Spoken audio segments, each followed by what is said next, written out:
el enlace de WhatsApp, ¿verdad? Esto está para Sharon Marroquín. Bueno, aquí lo que es una ley, ¿verdad? Entonces, cuando nosotros, ya me fui a ley natural, ¿no? Ni siquiera la anterior. ¿Qué es una ley? Entonces nos habla que las leyes son nexos, ¿verdad? Quiere decir que hay una relación causa-efecto, ¿verdad? Dos o más aspectos de la manifestación dentro de naturaleza o de la sociedad están entrelazados, están unidos por algo, ¿verdad?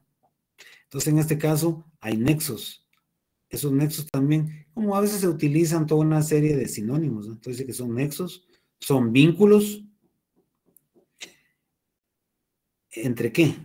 ¿Y qué características tienen estos nexos, estos vínculos? Dice que estos nexos, estos vínculos son elementos necesarios. O sea, nos están planteando una necesidad. Y las necesidades son históricas, ¿verdad? Una necesidad histórica ahorita es el mejoramiento de la calidad y de las condiciones de vida de las fuerzas productivas más importantes, ¿verdad? El humano y el desarrollo de los instrumentos de producción. Entonces, ¿y qué es lo que lo frena? Las relaciones de producción. Entonces establecimos un vínculo, un nexo, una relación necesaria, ¿no? Entonces, dice que estos vínculos, estos nexos, que son vínculos, nexos necesarios y sustanciales, se van a dar entre los fenómenos de la naturaleza y de la sociedad. Si recordamos lo que hemos dicho acá, en la naturaleza se da, dijimos, la ley de la transformación y conservación de la energía. La energía, en este caso lo más fácil sería decir de la materia, que solo cambia de forma, solo se transforma. Fíjense que un ejemplo tan sencillito de transformación de la materia es cuando ustedes ponen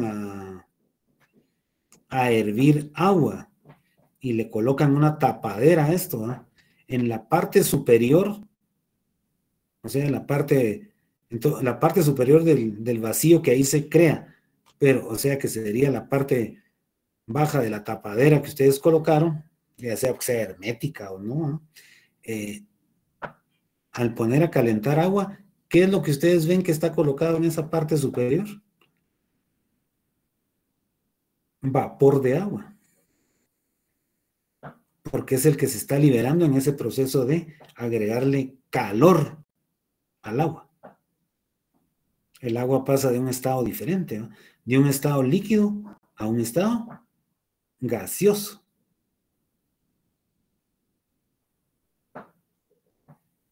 Es un proceso de transformación. ¿Y cuál es lo necesario, lo sustancial ahí para que se desarrolle este fenómeno de transformación de la materia ahí en el agua y la liberación de calor? Está el agua en un estado de una posición en reposo y que se ve afectada pues no porque sea negativo, ¿eh? Sino por que nosotros la ponemos a temperaturas elevadas, ¿no? Y el punto de ebullición ya todos se lo saben. Se dice que son 100 grados Celsius. Y si hablamos de una ley así de carácter general, hasta en la que se ve involucrado el humano, es esa ley famosa del proceso metabólico, del intercambio de sustancias. Imagínense que ustedes ingieren alimentos, ¿verdad? Y a través de un proceso, de toda una serie de procesos físico-químicos propios de este fenómeno, se da un intercambio de sustancias, porque ya a nivel del intestino delgado, en el humano, se da el proceso de absorción de los distintos nutrientes, tanto macro como micronutrientes. Macronutrientes, carbohidratos, grasas, proteínas. Micronutrientes, toda una serie de las vitaminas, y ahora todo un montón de elementos, ¿verdad? Como hierro, ácido fólico, selenio, arsénico, ¿verdad? que tiene características venenosas en un momento determinado. Zinc, que dicen que son los que tienen que ver en detener la etapa de oxidación de las células, ¿verdad? Lo que ocasiona su envejecimiento. Entonces, si ustedes ven todos estos nexos que están metidos en las leyes, aquí la estamos definiendo de carácter general, y si lo trasladamos a lo social, sigamos con la misma ley, porque es la que hemos manejado.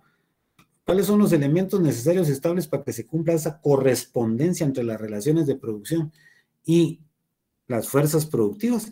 Es que debe haber un interés como tal en el desarrollo de la actividad social para que las relaciones de producción fomenten el desarrollo o el crecimiento del conocimiento de la fuerza productiva más importante, que es el humano, y como el humano no enfrenta de manera solo con sus fuerzas corpóreas a la naturaleza, sino a través del uso de instrumentos de producción, ¿verdad?, que ha generado y que históricamente los está constantemente mejorando, ¿verdad?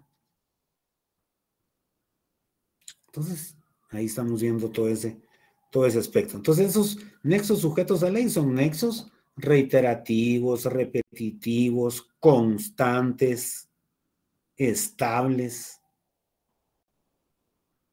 Ya si yo tengo problemas de absorción, que eso ya sería un aspecto muy particular que no va a tomar en cuenta la ley, es que si yo tengo problemas de absorción porque tengo algún proceso infeccioso gastrointestinal, pues ya altera mi capacidad de absorción, ¿verdad? Pero eso no es lo que va a medir la ley, sino que la ley de esa de metabolismo es cómo de manera normal se lleva a cabo ese proceso de absorción de los nutrientes. Por ejemplo, las plantas, para su proceso metabólico, a ver, esa es una pregunta como de cuarto de primaria. ¿Qué es lo fundamental que necesitan establecer un vínculo, un nexo con eso para poder llevar a cabo su proceso metabólico? Eso es bien fácil, muchachos, eso lo enseñan desde el sol. La energía radiante del sol para llevar a cabo el proceso de fotosíntesis. Muy bien, no sé quién lo dijo, la felicitamos ahí, fue la única ahí que rapidito respondió, cuando aquí todos, ¿cómo les he dicho yo que deben de responder? Todos debieron de haber dicho la fotosíntesis o la energía radiante del sol, querido profesor, debieron de haber. Así hacían en la escuela, ¿verdad? Cuando les preguntaban algo. Les preguntaba a su maestra o su maestro, o decían, sí, teacher, sí, miss. O si no, les preguntaba, ¿cuántos departamentos tiene Guatemala? 22, querida profesora.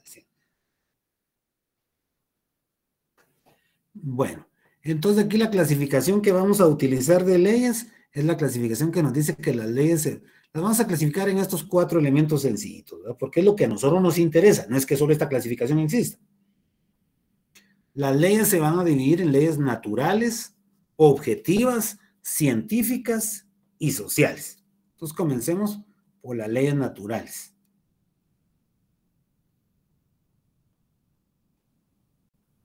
A ver, jóvenes, una definición de naturaleza.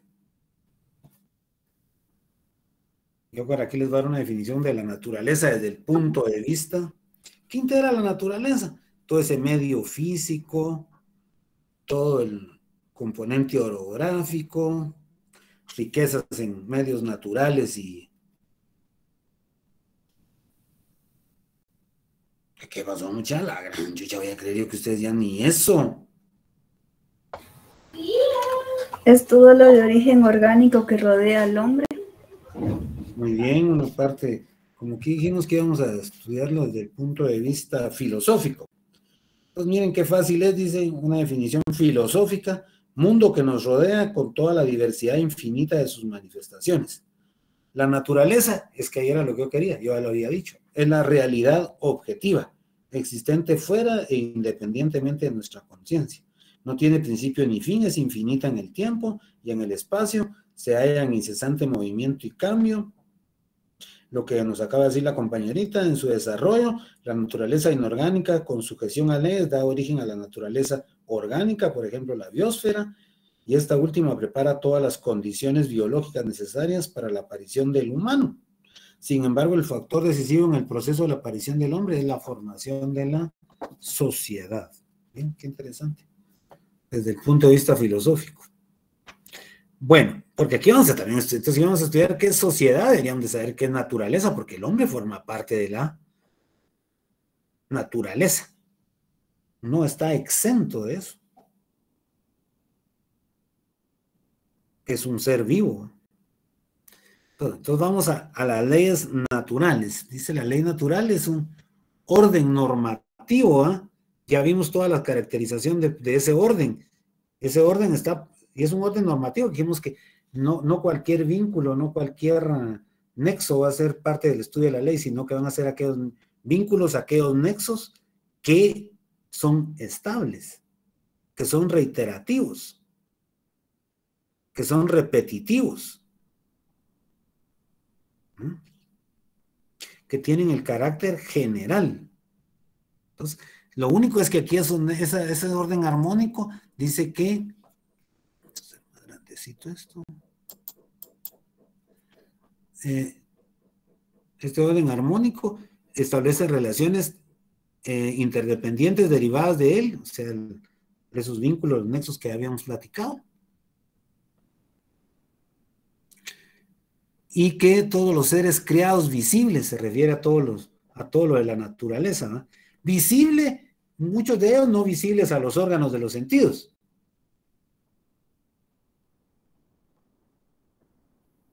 Están ligados por el mero hecho de existir. Entonces, jóvenes, yo les pediría a ustedes que me den ejemplos de leyes naturales, pero por favor que sí sean probadas y estén demostradas científicamente, ¿verdad?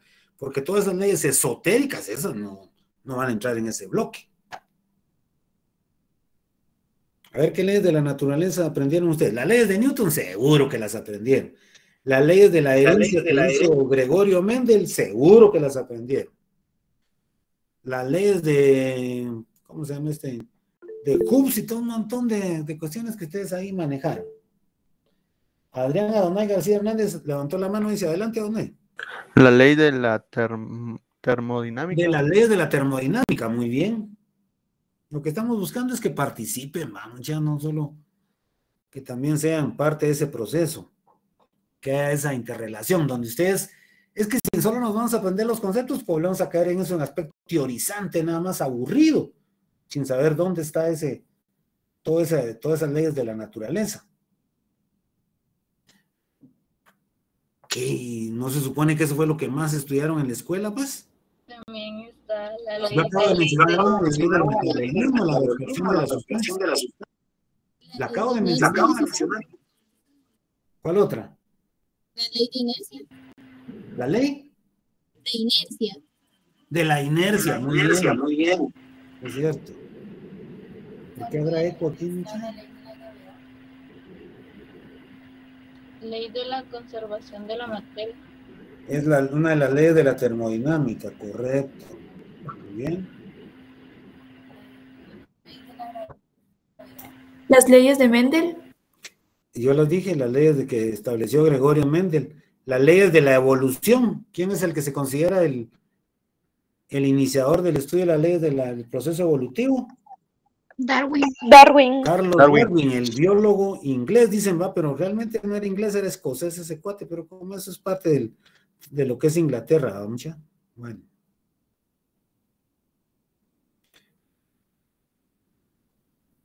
Ustedes han estudiado también la teoría heliocéntrica, me imagino yo, y la ley de Laplace, ¿o no? No, no sé qué es eso. Malik. Ay, qué bárbaro. Todos van a reclamar donde estudiaron, muchas, no, que esas leyes son de las más comunes, de que, ¿se acuerdan la teoría heliocéntrica? ¿Qué era lo que predominaba primero? La teoría geocéntrica, que decían que esta parte del universo, el centro de la misma era la Tierra. Entonces se descubrió la teoría heliocéntrica, que decía que el centro de esta parte del planeta, del universo, era la Tierra, y que giraba, tenía una rotación sobre sí misma y otra alrededor del Sol, ¿va? Una que dura aproximadamente 24 horas y la otra que dura 365 días más o menos, ¿no? Sí lo vimos, profe. Licenciado, ese no fue Kepler. Las leyes de Kepler, bueno, sí, pero por ahí la Planck contribuyó en parte a eso. Bueno, entonces, jóvenes, vea que sí las vieron. Sí, es que lo que pasa es que a veces uno hay que irle sacando así los conocimientos poco a poco. Y que Leclerc fue el que en el feudalismo ya había dicho eso, pero como en ese tiempo todo era oscurantismo y no salían los conocimientos, entonces como que no le tomaron muy en serio todo lo que él había dicho. Bueno, por lo menos ya hablamos de muchas leyes de la naturaleza, ¿verdad? En el proceso de la ley de metabolismo de las plantas tiene una importancia radical la energía radiante del sol. Y ese mismo proceso, fíjense, solo se los agrego para que lo sepan, es el mismo que se maneja a través de toda una serie de organismos microscópicos a nivel de los océanos, que es el fitoplancton marino, que necesitan también del sol para su proceso.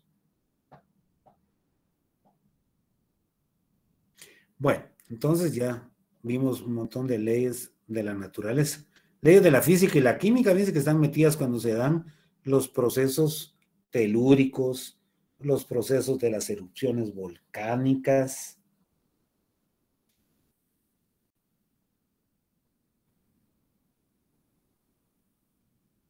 Bueno, leyes objetivas. Aquí siempre se genera una como incongruencia, ¿verdad? Porque les decimos que vamos a estudiar las leyes objetivas y también debemos estudiar las leyes científicas. Entonces nosotros como que eso nos genera cierta discrepancia, ¿va? Decir, bueno, ¿dónde está el rollo de por qué unas leyes son objetivas y por qué otras leyes se dice que son científicas?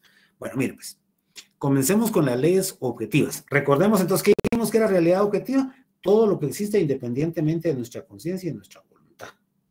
Entonces quiere decir que todos esos fenómenos de la naturaleza y de la sociedad están regidos por leyes objetivas, que independientemente si nosotros las conocemos o no, sufrimos las consecuencias de las mismas. Entonces por eso nos dice, algunas de ellas, de esas leyes porque todavía hay algunas que no conocemos. Miren, por ejemplo, para toda la problemática para intentar llegar o hacer viajes fuera de la Tierra, representa tener un conocimiento franco de una cantidad de leyes que el humano tiene que conocer para poder cómo aminorar el efecto negativo o contrario de ellos para poder desarrollar este tipo de actividades.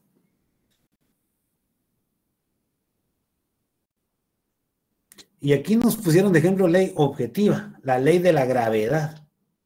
Bueno, por ahí en la escuela, ¿se acuerdan que hasta nos enseñaban así de una manera muy sencillita cómo fue que a alguien le nació el interés por estudiar el porqué de ese tipo de fenómenos y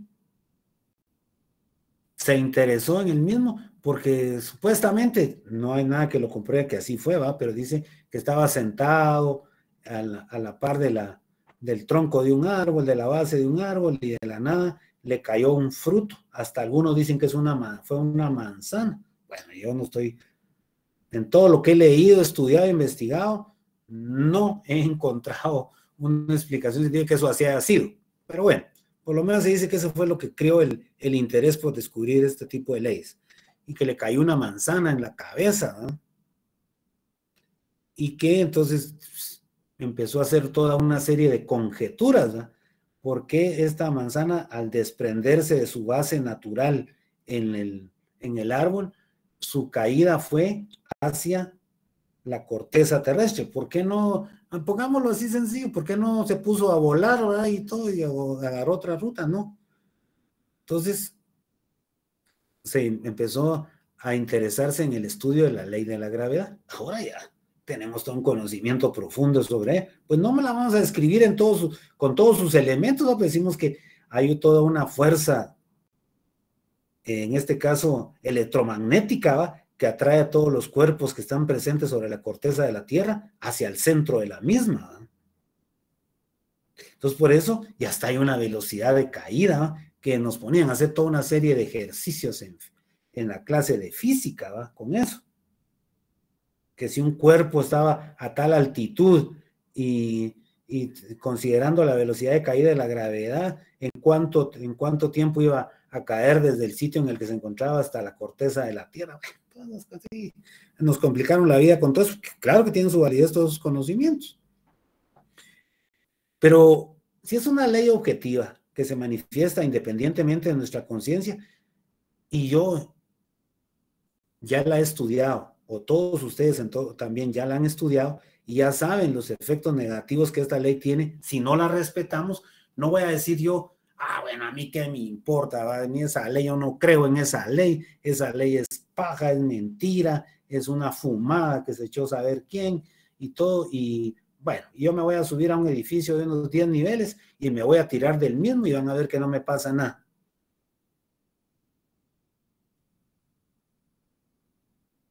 Cuando dijimos que si es una ley objetiva, se manifiesta independientemente de nuestra conciencia.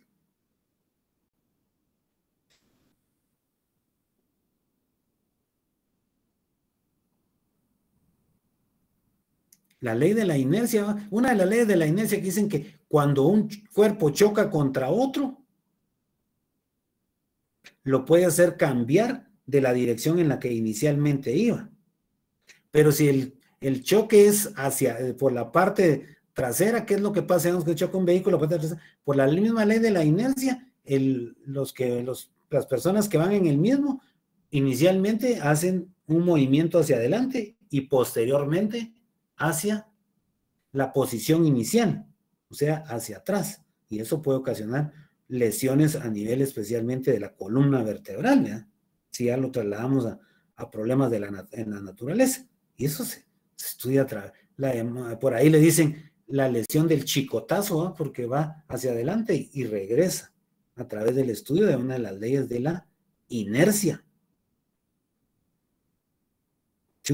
Y nos enseñan si un cuerpo está en reposo y para que entre en movimiento, la energía cinética del agua, por ejemplo, que el agua en movimiento y a través de la velocidad que lleve puede ser capaz de generar movimiento de otros cuerpos, ¿va? Y a fondo el humano la manejó y empezó a producir energía eléctrica utilizándola, provocándole ese aumento de su energía cinética a través de que condujo los mantos de agua, ríos especialmente, y creó lugares donde a través de la caída del agua aumentó su velocidad que permite mover turbinas y esto generar energía eléctrica.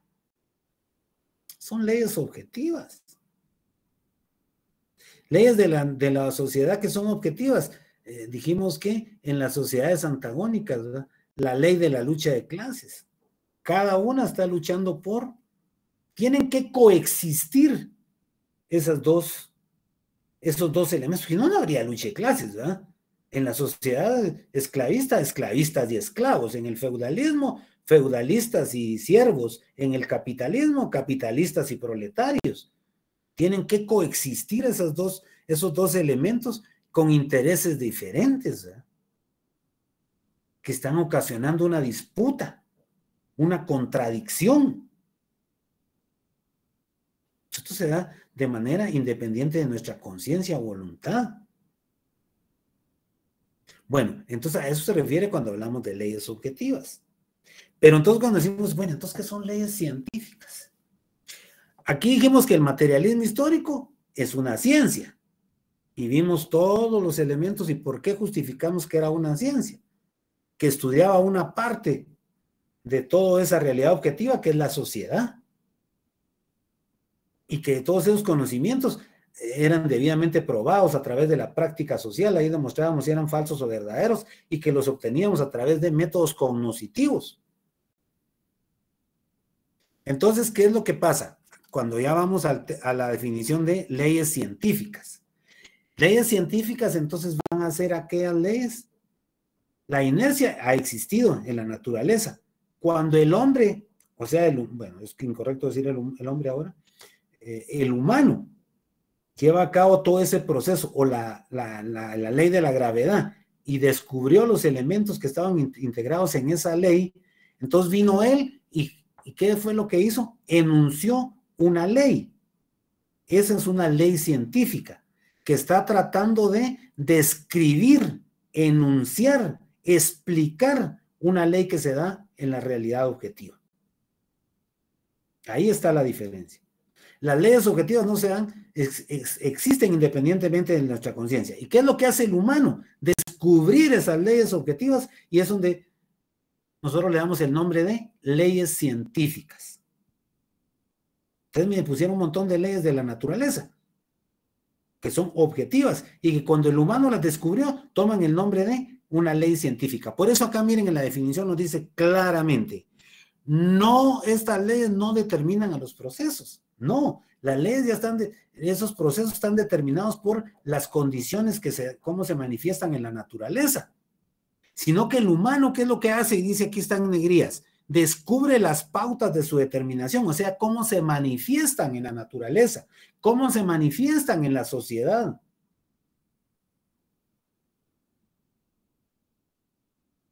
Son leyes científicas porque nosotros, a través de la aplicación del método científico, estas leyes son cognoscibles, o sea, constantemente estamos tratando de determinar todas las condiciones necesarias, estables, reiterativas, repetitivas, para ver cómo se dan este tipo de fenómenos en la naturaleza y la sociedad. O sea, dicho de otra manera, la ley científica es una aproximación de la ley objetiva, pero nunca, por favor, escúchenme bien, jamás una ley científica va a ser igual a una ley objetiva. ¿Por qué? Porque si nosotros decimos que ya hemos descubierto una ley en todas sus manifestaciones, estaríamos negando el desarrollo, el cambio, el movimiento, la transformación. La dialéctica, pues. Si no, miren ustedes, ¿cuál era el conocimiento mínimo que nosotros teníamos? Voy a poner una cuestión muy sencilla, de la división de los seres vivos. ¿Cuál era la que inicialmente nosotros estudiamos? La división celular.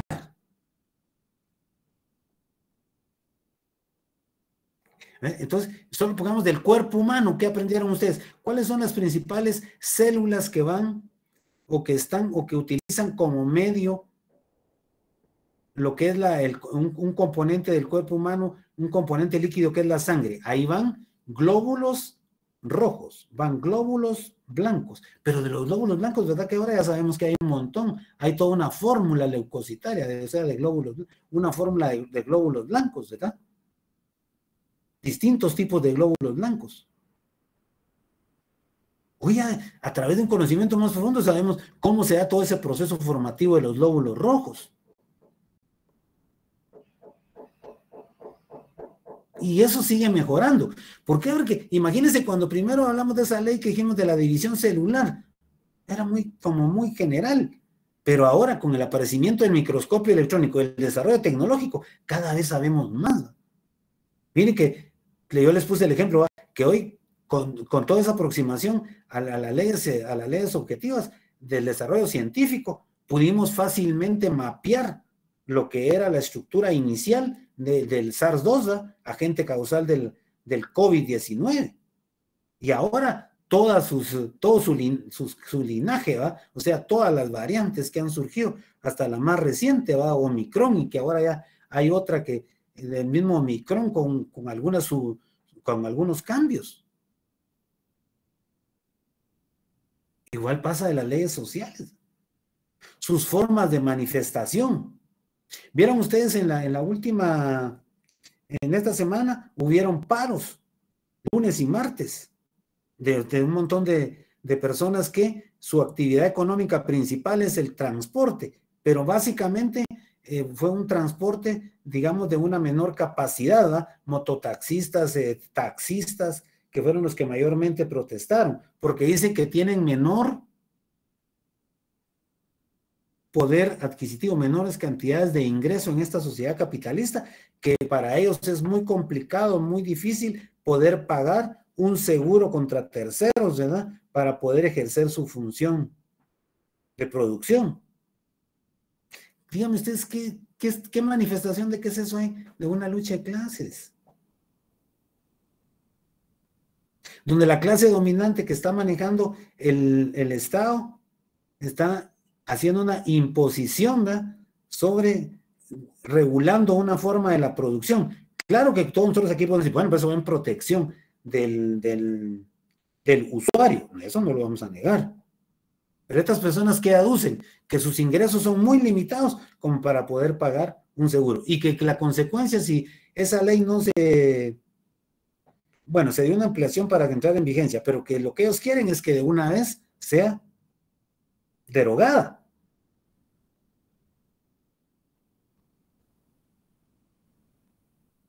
Y que si no se lo van a trasladar al usuario, el costo de eso.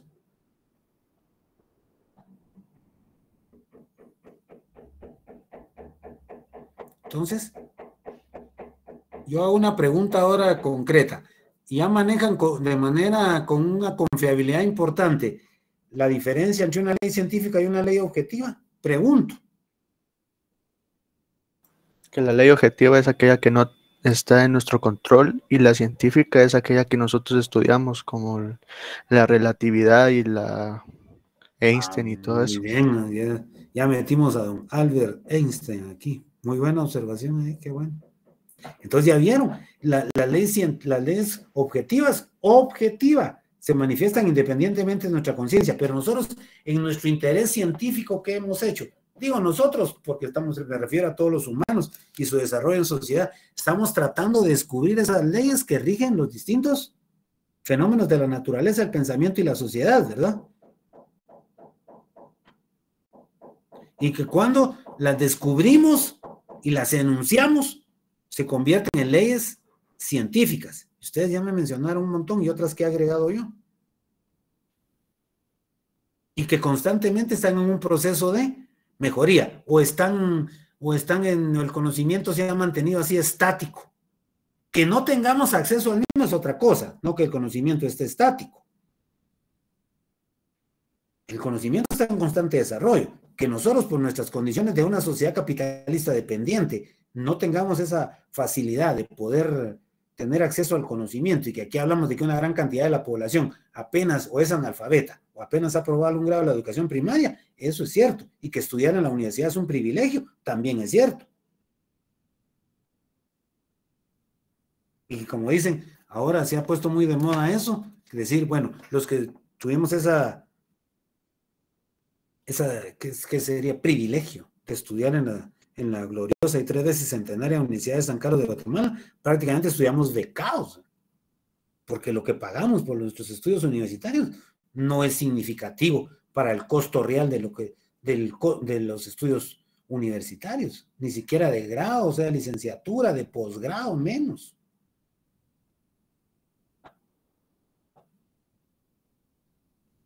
Entonces nos está dando ese privilegio de poder acceder al conocimiento científico, heredado, porque eso viene de generaciones anteriores que iniciaron todo ese estudio de todas esas leyes de carácter científico y que las están mejorando, pero que en este país, por supuesto, es limitado ese acceso al conocimiento. Imagínense que aquí vamos a tratar de que ustedes comprendan y puedan explicar el proceso del desarrollo de la sociedad desde el punto de vista económico. Y si es desde el punto de vista económico, es desde el punto de vista de la producción. Y por lógico tendremos que saber entonces qué leyes son las que han regido ese desarrollo. Y que solamente el materialismo histórico es la que nos lo ha puesto a disposición como una forma de conocimiento científico de la sociedad.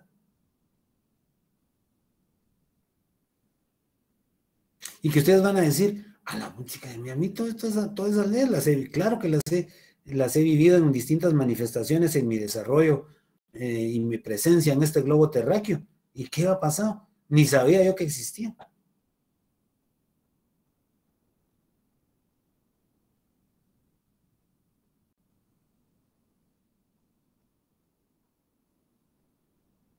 Bueno, entonces, Las leyes científicas, por supuesto, aquí dice, desempeñan la función de predecir lo desconocido. Pero por favor, no es que tengan un carácter mágico, o como dije en otra sesión, y creo que ustedes me ayudaron, ni porque se trate de aquella saga de películas, que así le dicen ahora, ¿va? Cuando, o sea, que sacaban continuación, decíamos antes, ahora es la saga, ¿va? Lo que sigue, la siguiente, y como eso hace dinero, se iban sacando. Miren de toda la gente que está todavía tras ir a ver esa película de El Hombre Araña. Bueno, entonces dice, predecir lo desconocido. No, lo que sucede es que acá no estamos, cuando decimos predecir lo desconocido, no es porque vengamos nosotros y tengamos una bolita mágica, o se trate de Harry Potter. No, es porque sabemos que si se dan ciertas condiciones o relaciones o nexos, como vimos en las leyes, ya sabemos cuál va a ser el resultado final de eso.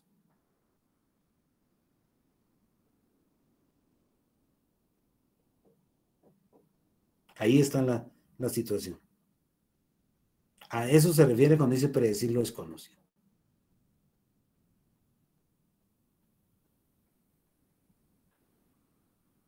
Con base a lo conocido. Porque entonces en base a eso ya sabemos cuál es el resultado. Si nosotros retamos, ahora me valgo acá el ejemplo, si vengo yo y esa persona que decidió retar la ley de la gravedad se lanza del 10º nivel de un edificio, de una altitud, o pongamos una altitud de unos 100 metros por lo menos, ¿cuál creen ustedes que va a ser el resultado? ¿Va a volar y va a caer mansitamente como una hoja de papel o una hoja de un árbol y no va a sufrir ninguna lesión? O vamos a ver el peso del cuerpo de este individuo más la velocidad de caída, y así va a ser su impacto sobre la superficie de la corteza de la Tierra, y todavía habrá que ver qué construcciones habían ahí para que va a ser aún mayor el daño. Porque no me van a salir ustedes con que van a decir, no, es que él tiene las propiedades del hombre araña y va a empezar a tirar un montón de elementos para poder seguir sosteniendo y trasladarnos entre un montón de lugares de gran altitud y todo, ¿no?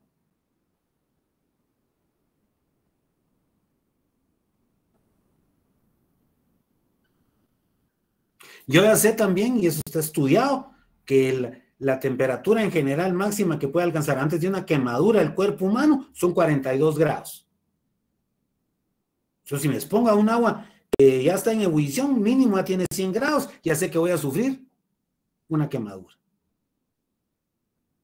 Si me expongo de manera constante a la energía radiante del sol, y ahora menos con los problemas que hay del paso de la radiación ultravioleta y todo, y en determinados sitios, me expondré también a quemaduras. Yo ya sé el resultado de eso. Y algunos le dicen, eso te pasó por terco. Ya sabías que eso te iba a pasar, ya sabías las consecuencias de eso. Eso es lo que nos dan las leyes. La facilidad de predecir, no, predecir dice lo desconocido, o sea, el resultado de esa situación.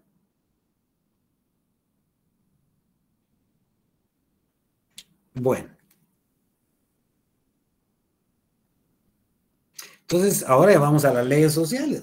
Las leyes sociales como tal son todas aquellas que van a regir, van a normar, son relaciones, si recordamos toda nuestra definición que hemos dado, son relaciones estables, necesarias,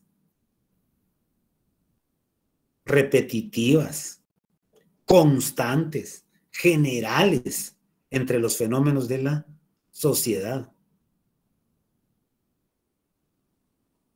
Aquí yo mencioné una ley, la ley que dice que el ser social determina la conciencia social. ¿Y qué es el ser social? La producción de bienes materiales, las relaciones que el humano establece ahí. ¿Con qué o con quién? Con la naturaleza y con la sociedad, formada por humanos. Y ahí es donde él va formando su conciencia social. Todo el bloque de ideas, representaciones, teorías del mundo que lo circunda, ideas políticas, ideas jurídicas, la que es moral, conocimientos científicos, el deporte, la teología. Bueno, las leyes sociales las vamos a clasificar, ahora aquí vamos a utilizar otra, que las leyes sociales dice por su acción y por su carácter. Por su acción las leyes se dividen en generales y particulares. Las generales van a ser aquellas que van a estar presentes en cualquier etapa del desarrollo de la sociedad, en cualquiera de las distintas formaciones económico-sociales. Comunidad primitiva, esclavismo, feudalismo, capitalismo, socialismo. Ejemplo de esas, que el ser social determina la conciencia social. La correspondencia entre las relaciones de producción y las relaciones de producción. Una ley que ya dijimos que el humano no se va a poder quitar nunca. La ley de la producción material. Y de estas hay otra que es la ley ampliada de la producción. ¿Por qué? Porque cada vez la cantidad de necesidades del humano son mayores y cada vez también la población es mayor. Entonces tiene que tener capacidad de ir generando y descubriendo las propiedades de los elementos de la naturaleza y produciendo instrumentos de producción que le aumenten su capacidad productiva. Particulares, algunas que se dan exclusivamente en cada una de las formaciones económico-sociales. Por ejemplo, hay una ley económica fundamental de la comunidad primitiva, una ley económica fundamental del esclavismo, del feudalismo, del capitalismo, una ley específica de población. La ley del salario como forma de retribución, de pago al uso de la fuerza de trabajo que hace el propietario de los medios de producción en el sistema de producción capitalista, contra el que está desposeído de los mismos. Por su carácter, las leyes de desarrollo, las que permiten, o estas son que están presentes en todas las etapas, dice, o estadios, no estadios, mucha, estadios es la palabra, del desarrollo de la sociedad. Una que ustedes me pueden citar, que yo la acabo de decir, es la ley de la producción material y de las relaciones que se establecen dentro de la misma. Las leyes de funcionamiento. Las leyes de funcionamiento fue a través de cómo es el desarrollo o el nivel de desarrollo de las fuerzas productivas en cada una de las distintas formaciones económicos sociales.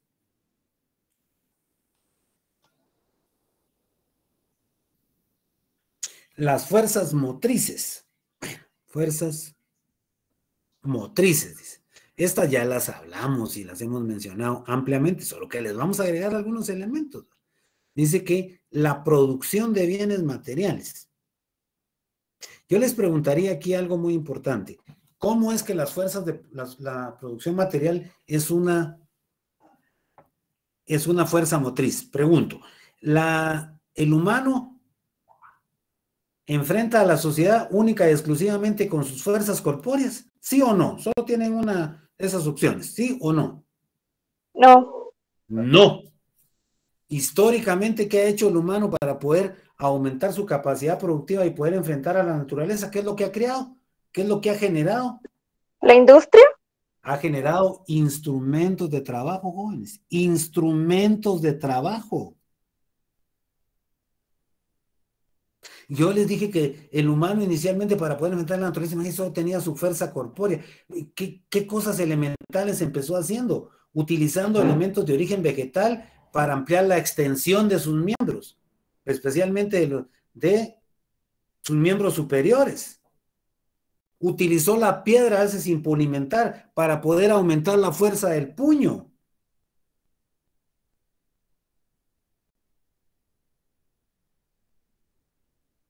Entonces, ha desarrollado instrumentos de producción. Y eso, díganme ustedes, no ha modificado la forma de poder llevar a cabo la producción, ampliarla y hacerla más fácil. Sí. Yo les comenté a ustedes, y fíjense que hasta ese ejemplo me podrían haber sacado ustedes ahorita. Les dije, imagínense si todavía esta pandemia nos hubiera tomado en el momento de que todavía no contábamos con toda esta realidad virtual para llevar a cabo el proceso de enseñanza-aprendizaje. Probablemente, ¿qué estaríamos haciendo? Que ustedes constantemente tendrían que llegar a un determinado lugar de ciudad universitaria o para ir a sacar fotocopias, eso era lo único disponible, o hacer tirajes extensos de materiales de apoyo y guías de estudio, y sobre eso ustedes tener que ir en un momento también determinado a recoger cuestionarios que tendrían que contestar en base a lo que aprendieron con estos documentos, contestarlos, y esas serían las formas, la evaluación formativa que estaríamos haciendo.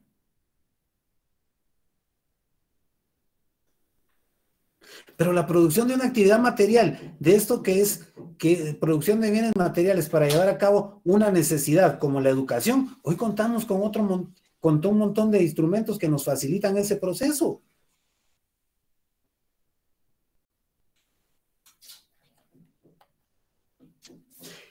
Aquí aclaro, y lo vuelvo a decir, aquí todavía no nos empezaba a tocar si tenemos acceso o no a los mismos, porque eso ya es otro tema, ¿verdad? En la producción material, el humano, ¿con qué se relaciona? ¿Con qué dije yo que se relacionaba? Establecía dos tipos de relaciones. ¿Con qué? A ver. Con la naturaleza y con la sociedad. Con la naturaleza y con la sociedad. Entonces el humano, en esa relación con la naturaleza, díganme ustedes, no ha dejado su huella, dicen. ¿Por qué dicen que ha dejado su huella? Porque la ha modificado, la ha transformado y la ha adaptado de acuerdo a sus necesidades.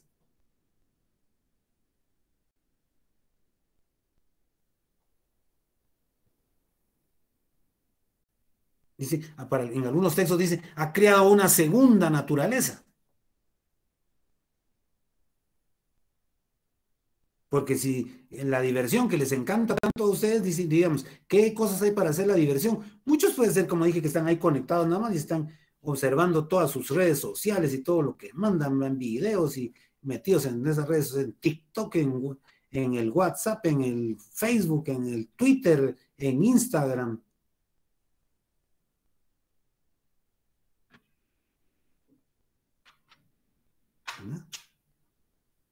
O algunos hasta ni en clase están, ¿va? Saber en dónde andan, conectados y en otras actividades, ¿va? Otros están comiendo.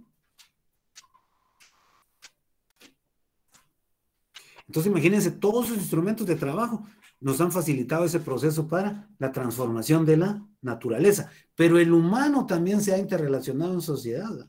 Y a través de esa interrelación en sociedad y esa producción de bienes materiales, ¿qué ha adquirido el humano, Micha? Conocimientos. Oigan ustedes, ¿no para eso están aquí en la universidad? Han adquirido conocimientos.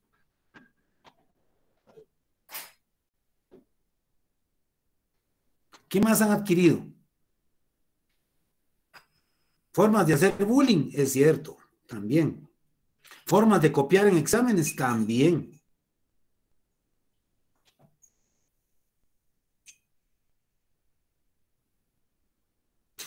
Deberían de haber adquirido hábitos de lectura, técnicas de estudio, refiriéndonos estrictamente a su papel como actores del proceso del aprendizaje. Pero cuando ya ustedes van y trabajan en un lugar, adquieren experiencia productiva, adquieren hábitos de trabajo, adquieren conocimientos sobre manejo tecnológico, habilidades, destrezas, pericias. Entonces, díganme ustedes, fíjense en conjunto con eso, no estamos hablando de esa cuestión de cambio que la producción material ha generado en la sociedad históricamente. La lucha de clases. Bueno, sabemos que la lucha de clases es porque hay intereses opuestos de una clase dominante y una clase dominada. La clase dominada históricamente sí ha estado en la búsqueda de mejores condiciones de vida.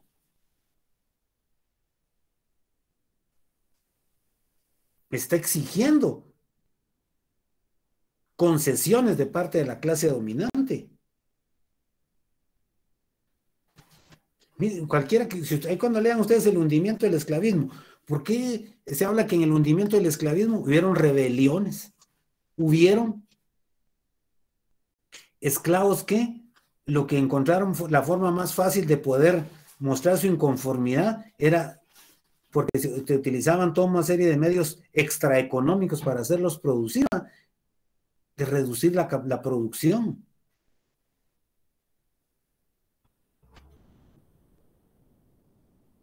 Entonces, también ha generado cambios en la sociedad. Oigan ustedes, si no, constantemente leen ustedes en todos los medios informativos que se está firmando un nuevo pacto colectivo de trabajo, que se busca que se reduzca la jornada laboral.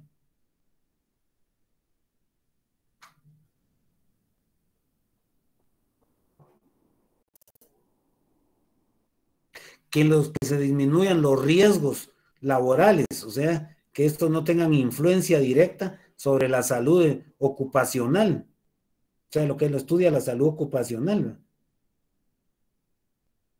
Hoy dice que para ir a ciertos puestos de trabajo existe toda una normativa, que no se cumpla es otra cosa, pero si son espacios cerrados, dice que las personas deben de portar una mascarilla mínimo que tenga de 3 a 5 capas, o sea, lo ideal sería una N95 o KN95, y no quitársela, ¿verdad? Respetar el distanciamiento social.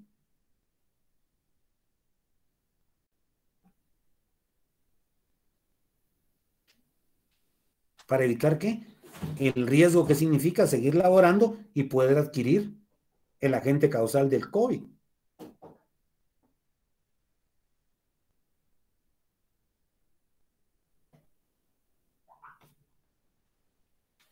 La lucha de clases entra, la lucha por el poder del Estado. Ya el año entrante en Guatemala se dice que van a haber elecciones, ¿verdad?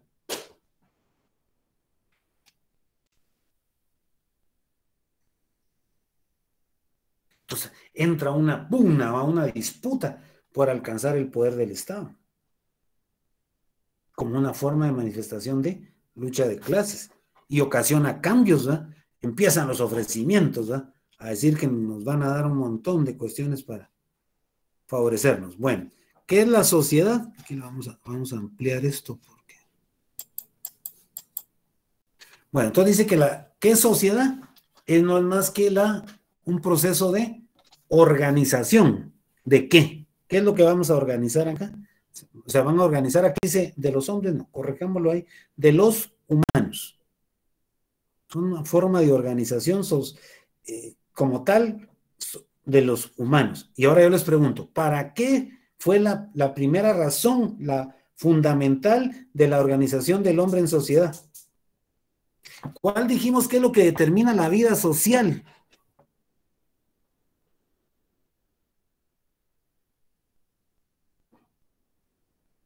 ¿O el humano se unió inicialmente para formar equipos de fútbol o para hacer parrandas, fiestas? Para sobrevivir. Bueno, pero ¿qué necesita para sobrevivir? Producirse. Producir. Y ahí está la respuesta, miren, en el siguiente círculo. Dice que es resultado de sus acciones recíprocas por el proceso de ¿qué? De transformación de la naturaleza. De la naturaleza va a ser el único sitio o lugar donde el humano va a obtener lo que necesita para poder satisfacer sus necesidades. Y en ese proceso productivo dijimos que establece dos tipos de relaciones, ¿recuerdan, verdad? Relaciones con la naturaleza y con la misma sociedad. Entonces va a ser una organización del humano en donde establece toda una serie de interrelaciones de doble vía, pues, entre naturaleza y sociedad.